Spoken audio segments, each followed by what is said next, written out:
The cherry blossoms are now in full bloom, and so are the festivities. Despite the rain, hundreds are still showing up to admire the trees. We're here at the Boston Harbor Hotel for Geoff Diehl's election night party. Though he's trailing in the polls, his supporters are still hoping for a win. Now, this is all if everything goes according to plan. This week, Biden announced that he's scaling back forgiveness for some borrowers after 6 states sued him over the program. We heard from Senator Tim Scott and former Vice President Mike Pence. Mike Pence saying, "New Hampshire is my secret weapon." Right now, there isn't a vaccine available for RSV, but Pfizer is working on one that was found to be 80% effective in a clinical trial. Let's start with what a yes vote means. A yes vote would establish a 4% tax for people who make over $1 million. That's on top of the 5% income tax that everyone in Massachusetts pays. Here's what those numbers look like. If someone earned $2 million, the first million would be taxed at 5% at $50,000, and then they'd pay a 9% tax on the second million at $90,000. Massachusetts Representative James O'Day, who originally sponsored the amendment, believes the tax is a small price to pay for the top 1% of earners. Your income is $1 million plus. I don't think you're hurting. Okay, that's $20,000 a week.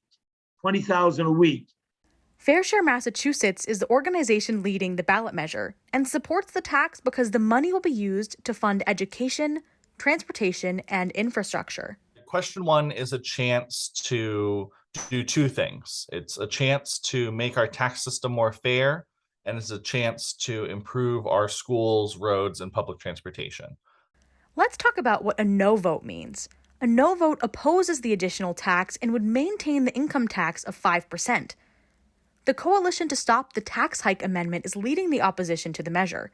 They're worried about the tax harming small business owners, homeowners, and retirees. The no side didn't want to talk on camera, but told me via email that the measure would tax one-time gains, such as those from selling a business or home as a regular income. They also say there's no guarantee that the money from the tax would actually go to education and transportation. And you don't have to wait until Election Day to make your voice heard.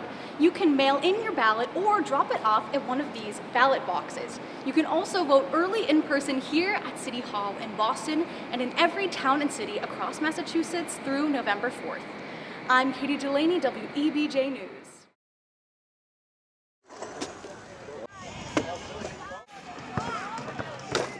What's that sound? Smashing Pumpkins, and not the band. Don't trash it, smash it. The city of Newton inviting everyone to get rid of their pumpkins in a fun and festive way. So, have you guys been having a good time at the Pumpkin Smash today? Yes. This was the 3rd Pumpkin Smash since the event's start in 2019. Juanita Trabert, Director of Sustainable Materials Management in Newton, was happy with the turnout. We invite the public to bring their pumpkins that they've either carved or just had as decorations in October to smash them and just kind of have a little fun. You could catapult the pumpkins, stomp on them, throw them at a target, or crush them with the help of the Newton Lagerbots, the high school's robotics team. So, as you can see, we have our Pumpkin Smash here, and it's an annual event we attend every year. We make a giant thing to smash pumpkins and we bring it. Newton resident Keith Salustro took me with him on his catapulting journey. Yes, my wife did a great job carving it, and we have to say goodbye now. But the Pumpkin Smash isn't all fun and games. The purpose of the event is to encourage composting, taking orange pumpkins and turning them green. Juanita told me that all of the pumpkins are composted by Black Earth Compost, reducing waste and greenhouse gas emissions and nourishing the soil. That's the goal, is just to do something a little out of the ordinary and draw attention to the fact that we want to promote composting. There was also a station to donate or trade your old Halloween costumes. Miles Smith, head of Newton Recycling, enjoys his time at the Smash every year. Our only goal is to keep stuff out of the waste stream. More stuff. See, a bag of costumes. The event was nothing short of a smashing success.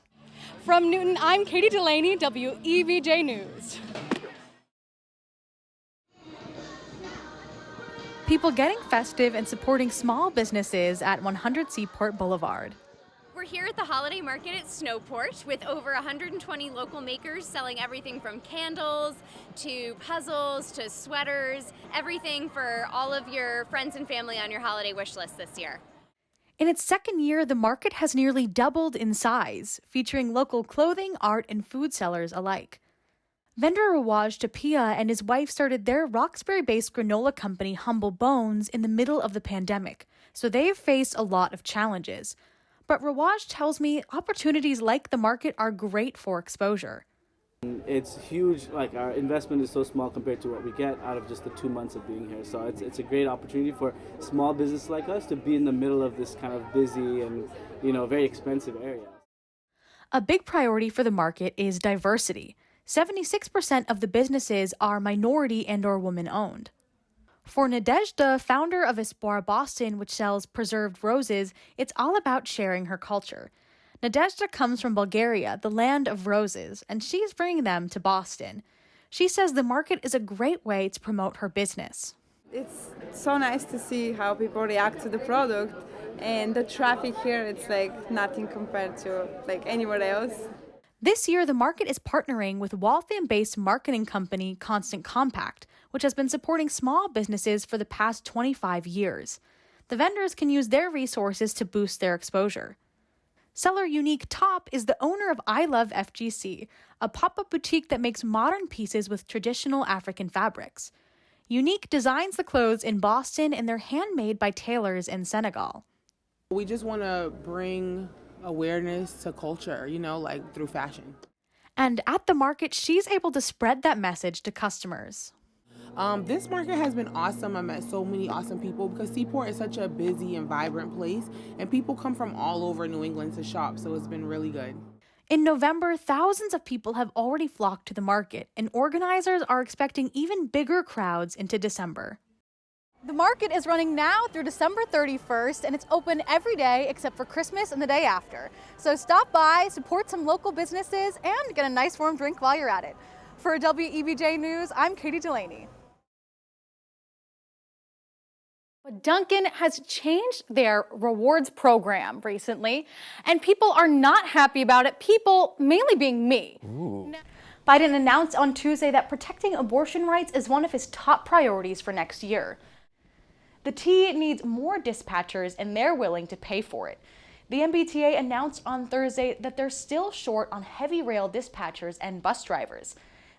Following an investigation by the Academy, Andrea Riseborough's Oscar nomination will not be rescinded.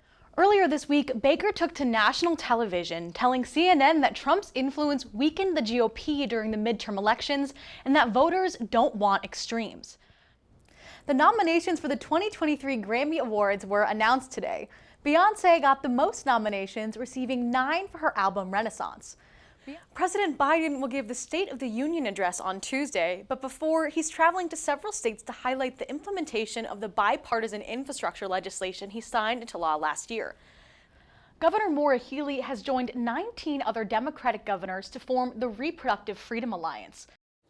And Fenway Fun, a Halloween event for the whole family. Fenway Park is hosting a Halloween movie night with a screening of Hocus Pocus.